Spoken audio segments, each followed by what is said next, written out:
Hi Sakshi, a very warm welcome to our another episode of this employability podcast.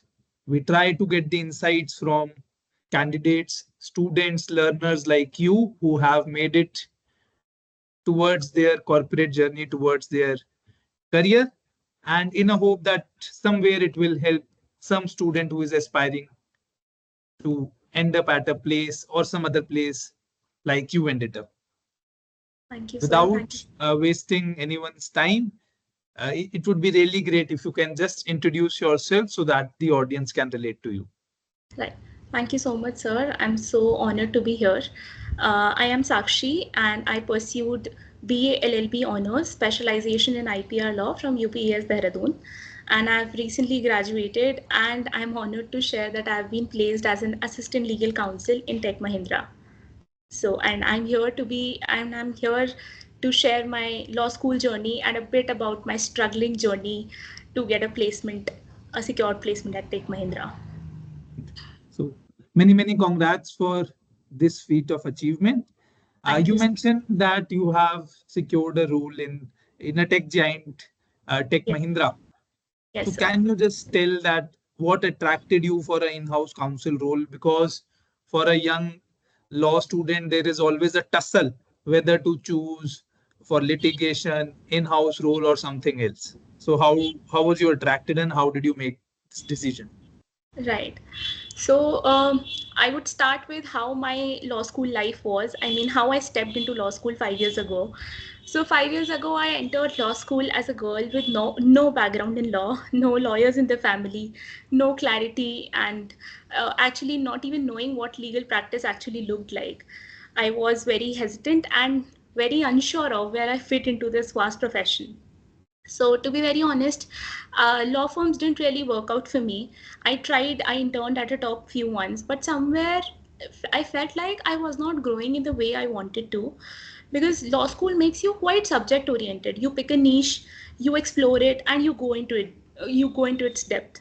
But when I explored in-house role, I saw that here you are exposed to not just one limited area, but you're exposed to a diversity of areas of law.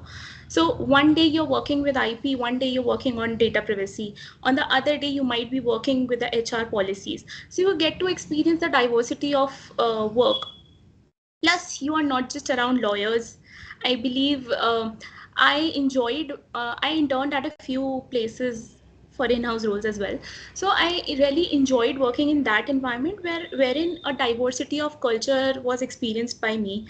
I worked with engineering department, I worked with finance department. So there was a blend of business and legal expertise. So I think that attracted me more towards in-house role, and that's how law firms didn't really work out for me.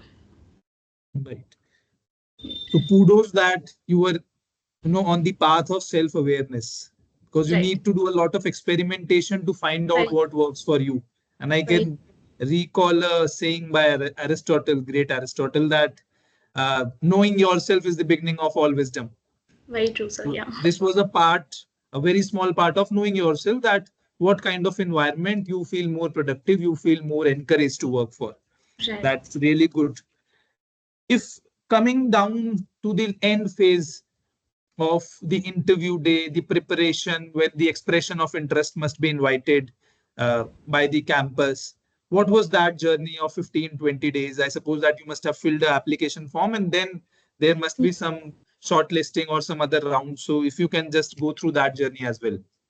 Right. So before going on to that 15-20 day journey, I would like to put more light on the entire law school journey.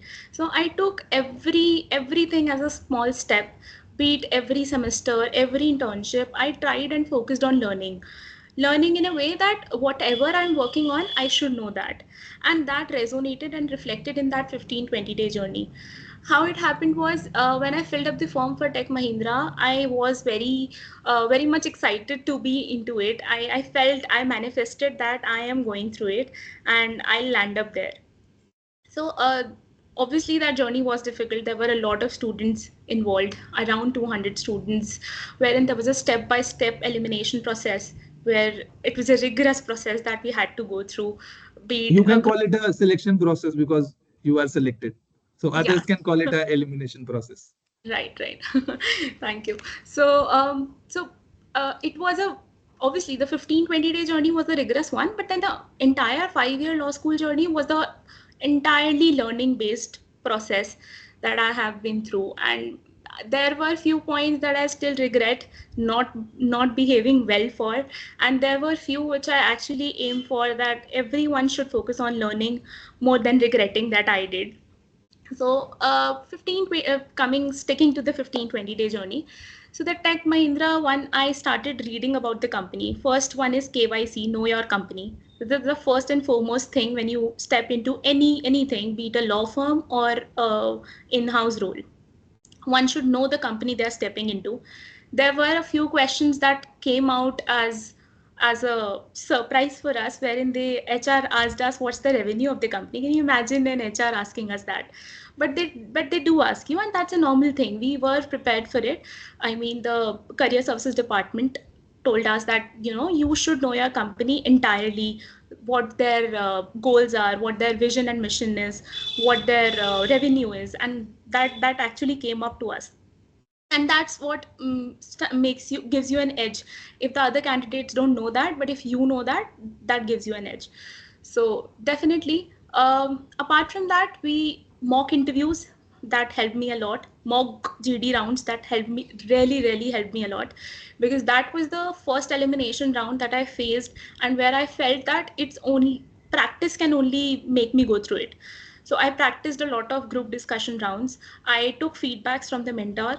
Apart from that, mock interviews, the personal mock interviews, the behavioral part, not just knowing your company, I think the soft skills also matter a lot. The way you speak, the way you behave, the way you communicate and put your point forward is essential, and one should definitely take feedback. I regretted not doing all those things before. I realized that I did it a way later, I mean, way later than my other peers did. I came for the mock interview just a day before my actual interview. So I think I should have done that before. But even if I didn't, but I tried learning, I tried to take as many inputs as I could. And I still remember my first mock interview was not up to the mark. Had I been at that place, I would not have marked myself so good. But then taking inputs and then realizing and comparing myself on the actual day of interview, I felt that I really performed way better. And that's why I think I'm selected. Yeah. So in your case, I can say that there was a steep learning curve when it comes to interview skills. But Yes. not every student will have a steep learning curve. So a better approach is that you start your preparation 6 months, 7 months Right. down the line. You know, for example, you know that the recruitment process will start from June. So it's Right. better that you start giving mock interviews from January itself. Do January. not wait for the last day. Right. Any Very skill true. is like a muscle, you have to train it again and again. Yeah. And I'm glad you mentioned about the group discussions also, because the student feel that they would be able to participate in a group discussion without any Actually, practice. no, it's not true. I mean, you really need to learn. I thought I know the concept, even if you don't know what's the what topic of the group discussion is, but you can speak. But one needs to learn that you do not have to be the discussion room peacock.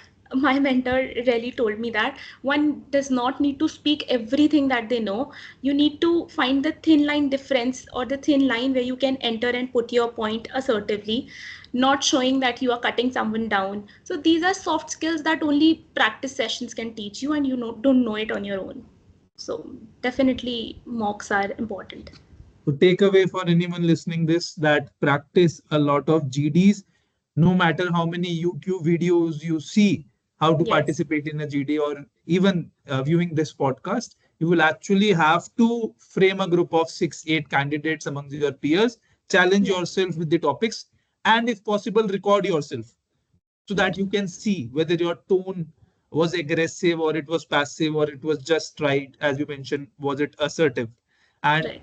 uh, once you will start practicing, you will feel that it is not something new for you. It comes very natural to Very much. brainstorm and give the points. Right.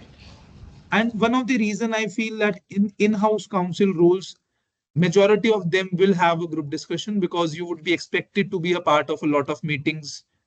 You are about to join our office, then you would be participating in those meeting. And if you are not giving points, then you are not actually adding the value to that room in which you are sitting. Right. Right. So I hope that you have really good discussions and reach up till the discussion in the boardroom someday, so that we can have another round of such discussions. Right. Thank you, sir.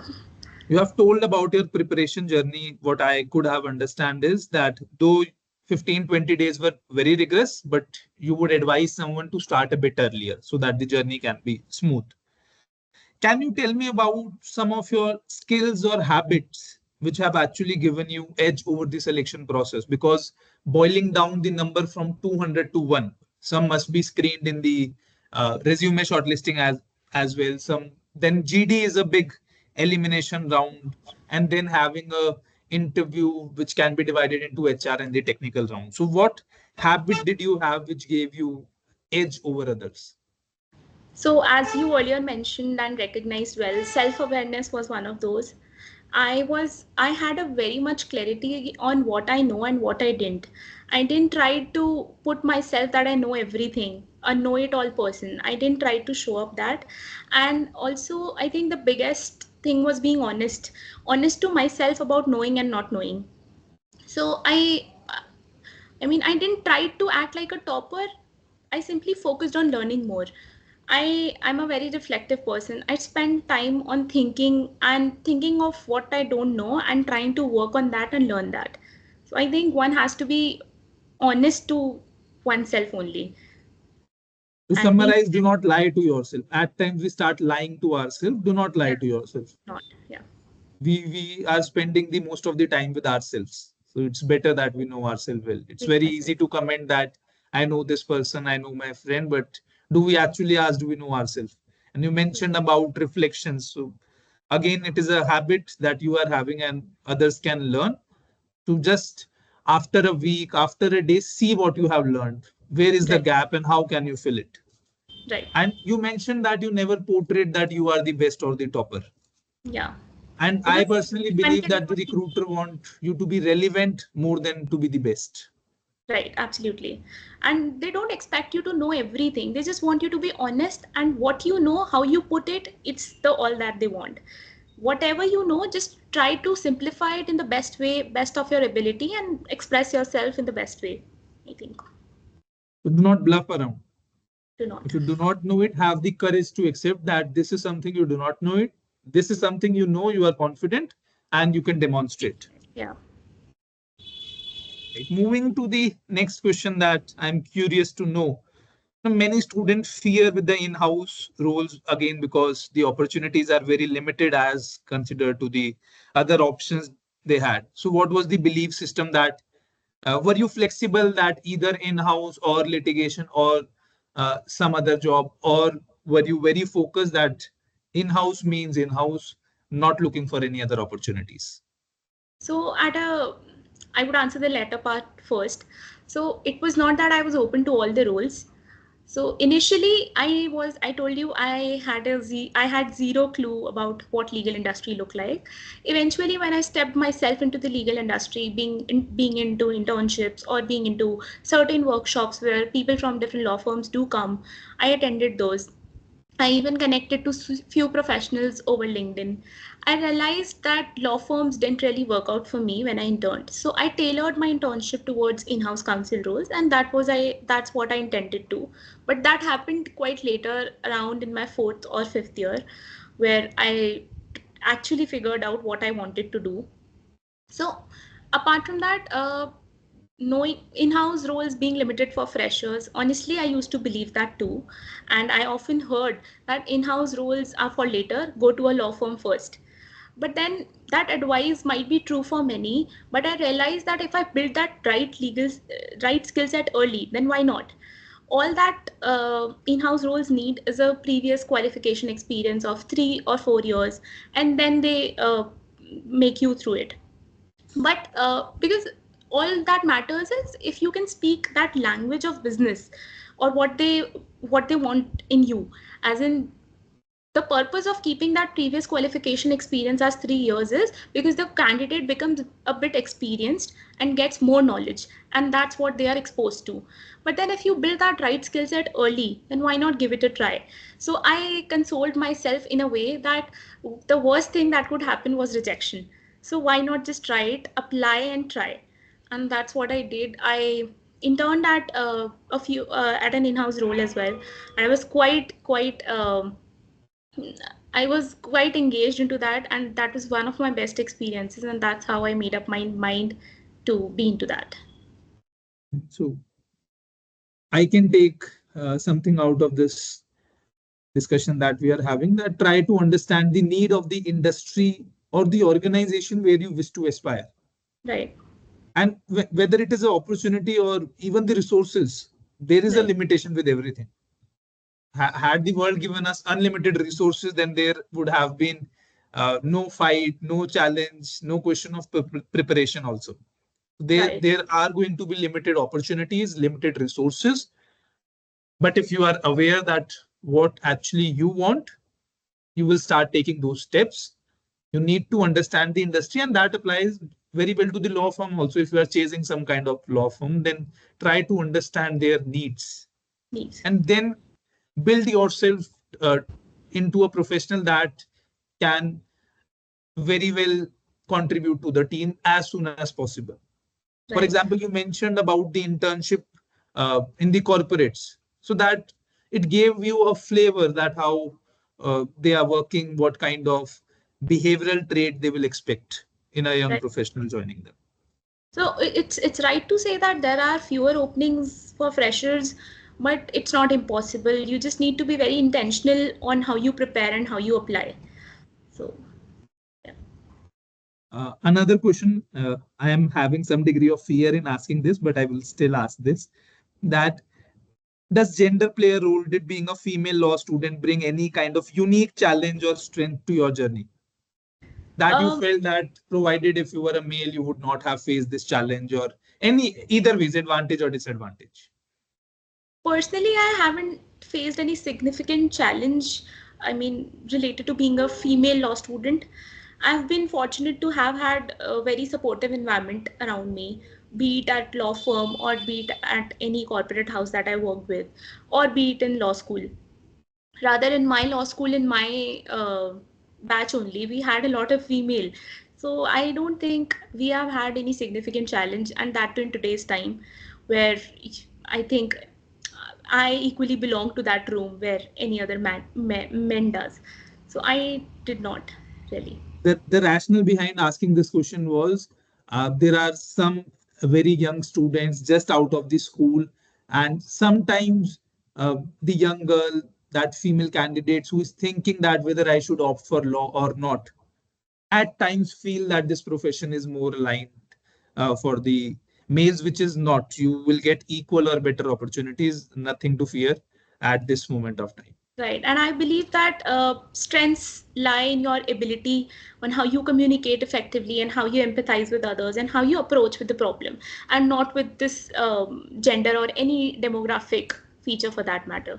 So I do not think, and even the people that I have interacted to, we have never ever faced any such challenge in the industry yet.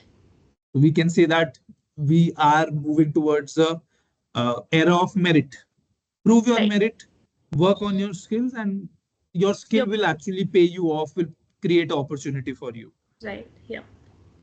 As an intern, had you made any mistakes, any blunders? What did you learn from it? What were those emotions when you made a mistake? What was that? Was there a sense of fear? Did you feel like hiding your mistake? If you can just share any of the incident. Um, I think I have a lot to say on this because as an intern, I seriously regret that I missed on that time of crucial learning that I could have used very wisely.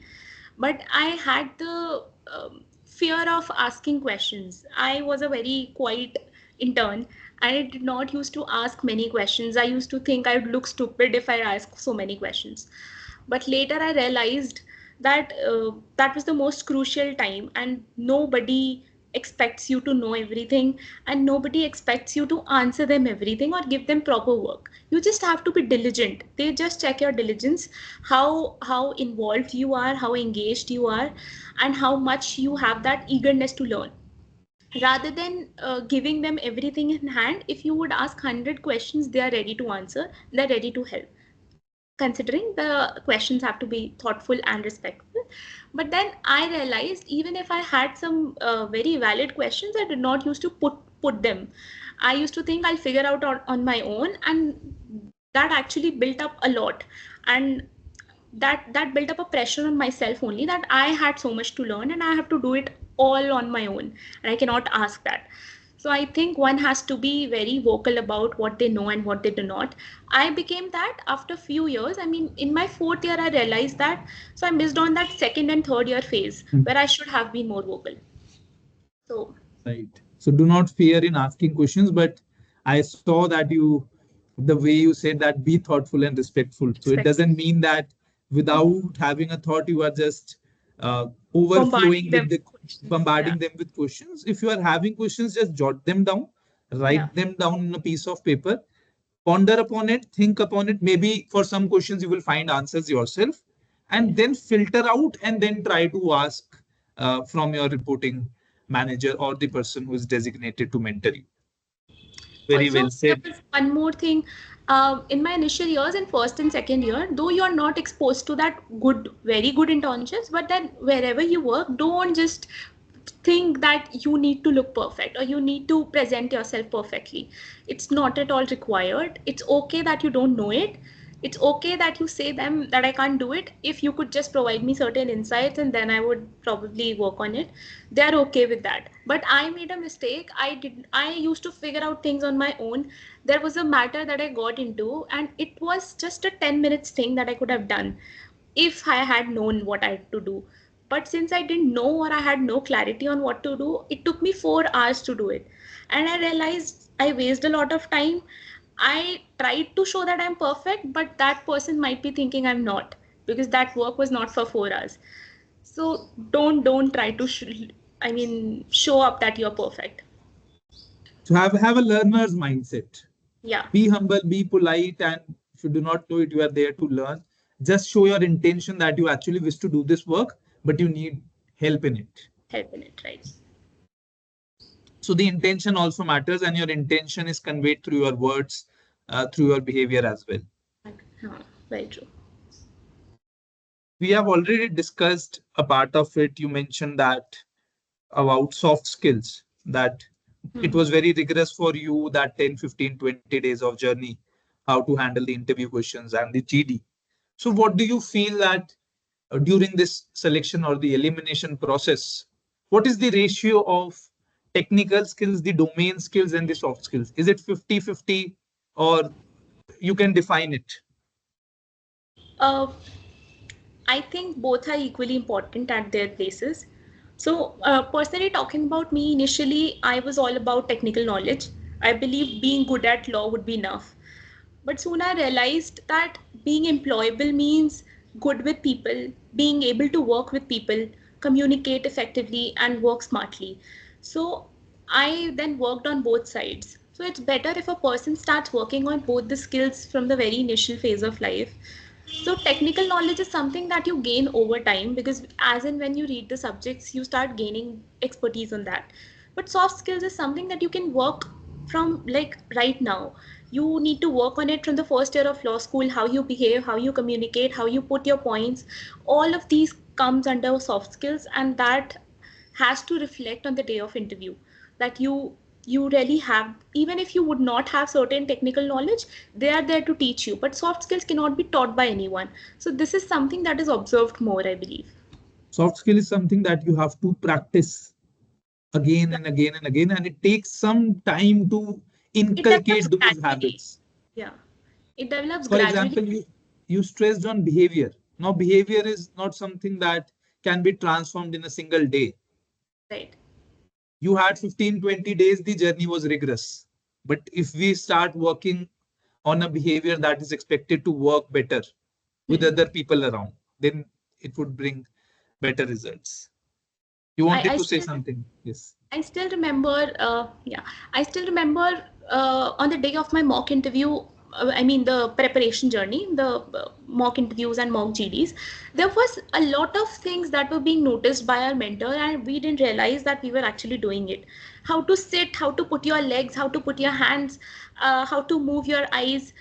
There were small things that one needs to focus on the actual day of interview, because when you're nervous you don't realize what your entire body is going through. So I think those are small things that also comes under soft skills, and it's not and only about technical knowledge. Even if you know everything about law or their company, but you don't have a habit of knocking the door before entering, so that matters a lot. So it Yes. develops gradually. To exhibit your technical skills, you require soft skills in that Very true. interview room. And you mentioned about that as a candidate, sometimes we do not notice. For example, if I start talking really fast from with you, I may not notice it, but the audience, the viewers will. Right, very And true. if I just lean like this while talking this, maybe I feel that it has been 20-25 minutes and I'm tired, but it will have a bad impression on someone viewing this conversation.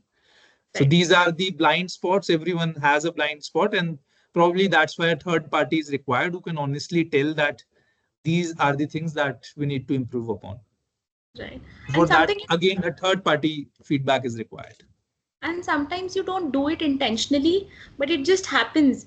So this is for that you definitely need a mentor who can really observe and let you know the real or actual thing that you're lacking onto. Again, a very uh, good takeaway for anyone viewing this, that please try to know your blind spots. These are blind spots that we are not aware, but we do.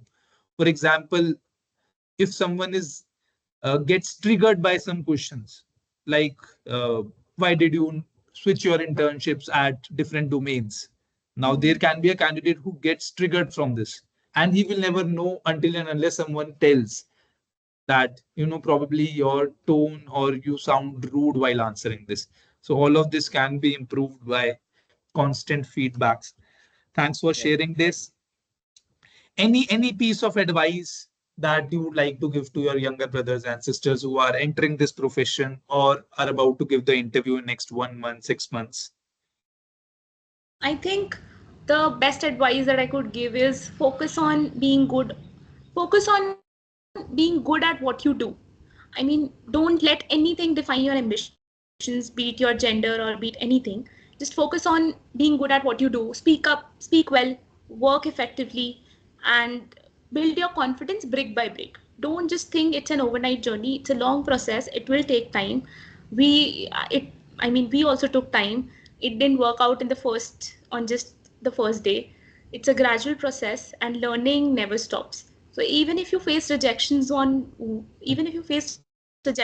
day, believe that something better awaits, and just work hard for that. Don't just sit that okay, something better awaits, but you need to work on that definitely. But just don't lose your heart, don't lose hopes. There is something definitely waiting for you in the room, and probably it will take time, but it will soon happen. So So yeah. keep doing. I really like that analogy, brick by brick. You Yeah. cannot build the entire sky scraping building in a day, In a or day. a skyrise building in a day. But if you have a vision, you need to build it. Start putting those two bricks, three bricks that you have today. And it is again, learning is lifelong process. You will learn a lot uh, even now, and probably you will enjoy that process. Lastly, to conclude, if you have to summarize your entire journey of 5 years of law school, and then this interview, and then you must be having a lot of aspirations now because it is Yeah. going to be a completely different environment. If you have to sum it up all in just a single word, if you can just think of any word, and please also tell that why have you chosen this one word. I think I would name my journey or give that one word as evolving or becoming, because I have really seen first year Sakshi, and when I look myself now, I feel that I've evolved a lot, and I have, because every journey or every phase in those 5 year journey taught me something new. I took everything. I mean, I evolved from everything, be it a class presentation, be it a moot court project, be it any group project that I worked into.